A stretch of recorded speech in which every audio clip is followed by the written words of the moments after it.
वायच्या अगोदर जर व्यंजन असेल तर आपल्याला काय लावायचं आहे आय ई यस. बघा इथे आहे वायच्या अगोदर आला आहे बी म्हणून इथे काय होणार आहे बघा बेबीज वाय काढून टाकायचा आणि काय लावायचं रे आय ई यस. लक्षात आलं का. त्यानंतर इथे आहे शेवटी वाय आणि वायच्या अगोदर आला आहे व्यंजन म्हणून काय करायचं आहे हा वाय काढून टाकायचा आहे आणि तिथं आपल्याला काय लावायचं आहे yes Y T I E yes. लक्षात आलं का.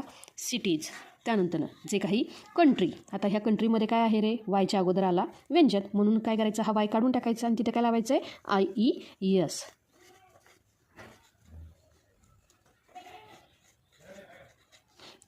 त्यानंतर जे काही पुढील उदाहरण आहे ते काय आहे कॉलनी. म्हणजेच इथं काय येणार आहे बघा वायच्या अगोदर आला इथं कॉन्सनंट म्हणून इथे काय करायचं आहे वाय काढून टाकायचं आहे आणि शब्दाच्या शेवटी लावायचं आहे आय ई यस.